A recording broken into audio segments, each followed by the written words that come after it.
ಇವತ್ತು ಕೀರೆ ಸೊಪ್ಪಿನ ಪಲ್ಯ ಹೇಗೆ ಮಾಡೋದು ಅಂತ ಹೇಳ್ಕೊಡ್ತೀನಿ. ಬನ್ನಿ ಹೇಗೆ ಮಾಡೋದು ಅಂತ ನೋಡ್ಕೊಂಡು ಬಂದ್ಬಿಡೋಣ. ನಾನಿಲ್ಲಿ ಒಂದು ಪಾತ್ರೆಗೆ ಮೊಳಕೆ ಕಟ್ಟಿದ ಕಾಳಿತ್ತು, ಹೆಸರು, ಅದನ್ನು ತೊಗೊಂಡಿದ್ದೀನಿ. ಮೊಳಕೆ ಕಟ್ಟಿರೋದೇ ಏನೂ ಬೇಕಾಗಿಲ್ಲ, ನೀವು ನೆನೆಸಿಟ್ಟಿರೋದಾದರೂ ತೊಗೊಬೋದು. ಇದನ್ನು ಸ್ವಲ್ಪ ಒಂದು 3-4 ನಿಮಿಷ ಬೇಯಿಸ್ಕೊತೀನಿ, ಅಷ್ಟೇ ಸಾಕು. ಒಂದು ಕಡೆ ಬೇಯಕ್ಕೆ ಹಾಕಿದ್ದೀನಿ, ಈ ಕಡೆ ನಾವು ಪಲ್ಯ ರೆಡಿ ಮಾಡ್ಕೊಬಿಡೋಣ. ಇಲ್ಲಿ ನಾನು ಒಂದು ಬಾಣಲಿಗೆ 3-4 ಸ್ಪೂನ್ ಎಣ್ಣೆನ ಹಾಕ್ಕೊಂಡಿದ್ದೀನಿ.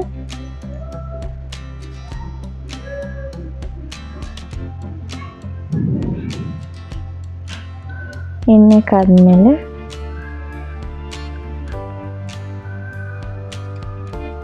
ಸ್ವಲ್ಪ ಹಸಿಮೆಣಸಿನ್ಕಾಯಿ 3-4 ಹಸಿಮೆಣಸಿನ್ಕಾಯಿನ ಈಗ 2 ನಿಮಿಷ ಫ್ರೈ ಮಾಡ್ಕೊಳ್ಳೋಣ. ಅದು ಸ್ವಲ್ಪ ಖಾರ ಬಿಡಲಿ ಅಂತ 2 ನಿಮಿಷ ಫ್ರೈ ಮಾಡ್ಕೊಳ್ಳೋಣ.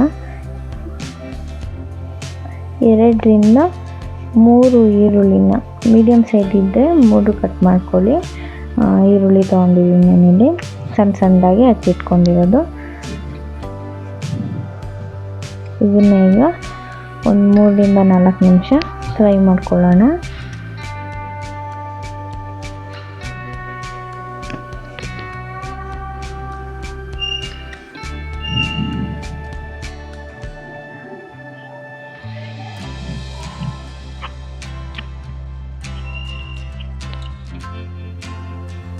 ಇದಕ್ಕೆ ಒಂದು ಸ್ವಲ್ಪ ಉಪ್ಪನ್ನ ಹಾಕ್ಕೊತಾ ಇದ್ದೀನಿ.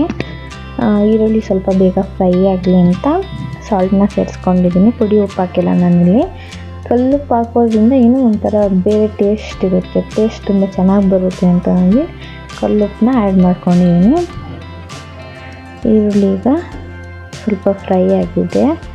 ತುಂಬ ಗೋಲ್ಡಿಶ್ ಕಲರ್ ಏನು ಬರೋದೇನು ಬೇಕಾಗಿಲ್ಲ, ಸ್ವಲ್ಪ ಫ್ರೈ ಆಗಿದೆ ಸಾಕು. ಇದು ಪಲ್ಯ ಅಲ್ವಾ, ಅದಕ್ಕೋಸ್ಕರ. ಇದಕ್ಕೆ ಒಂದು 1/4 ಸ್ಪೂನಷ್ಟು ಅರಿಶಿನ ಹಾಕ್ಕೊಂಡಿದ್ದೀನಿ. ಈರುಳ್ಳಿ ಜೊತೆನೆ ಅರಿಶಿನ ಹಾಕ್ಕೊಂಡು ಹುರ್ಕೊತಾ ಇದ್ದೀನಿ. 2 ನಿಮಿಷ ಹುರ್ಕೊಳ್ಳಿ ಅರಿಶಿನ ಜೊತೆ.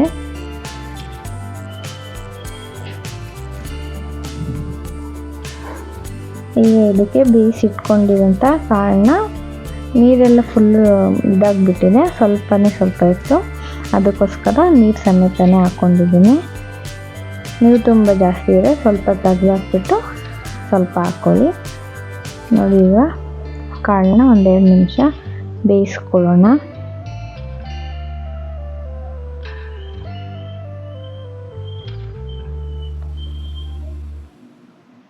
ನೋಡಿ, ಈಗ ಇದು ಚೆನ್ನಾಗಿ ಬೆಂದು ಇದೆ, ಕಾಳೆಲ್ಲ ಅಲ್ಲೇ ಬೆಂದಿದೆ. ಇಲ್ಲಿ 1-2 ನಿಮಿಷ ಬೇಯಿಸ್ಕೊಳ್ಳೋದು. ಕೀರೆ ಸೊಪ್ಪನ್ನ ನಾನು ಸಣ್ಣದಾಗಿ ಕಟ್ ಮಾಡಿ ಹಾಕ್ಕೊತಾ ಇದ್ದೀನಿ. ತುಂಬ ಇದೆ, ಅಲ್ಲಿ ಬೆಂದಮೇಲೆ ಎಲ್ಲ ಸ್ವಲ್ಪ ಸಾಫ್ಟ್ ಆದಮೇಲೆ ಕಮ್ಮಿ ಆಗಿಬಿಡುತ್ತೆ. 1-2 ನಿಮಿಷ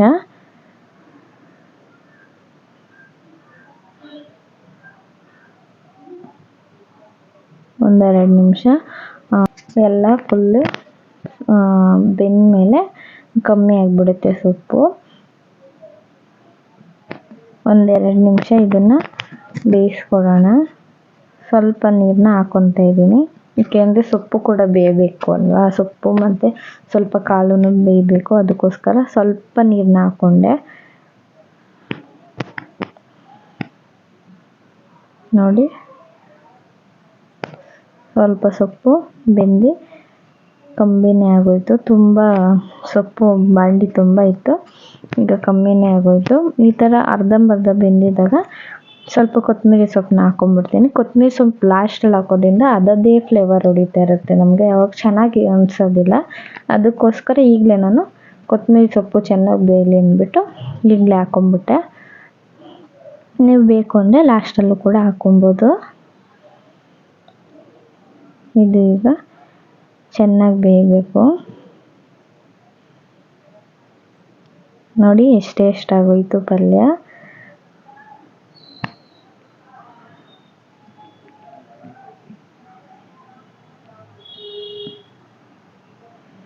ಕುದಿ ಬರ್ತಾ ಇದೆ, 1-2 ನಿಮಿಷ ಇದನ್ನು ಚೆನ್ನಾಗಿ ಬೇಯಿಸ್ಕೊಳ್ಳೋಣ.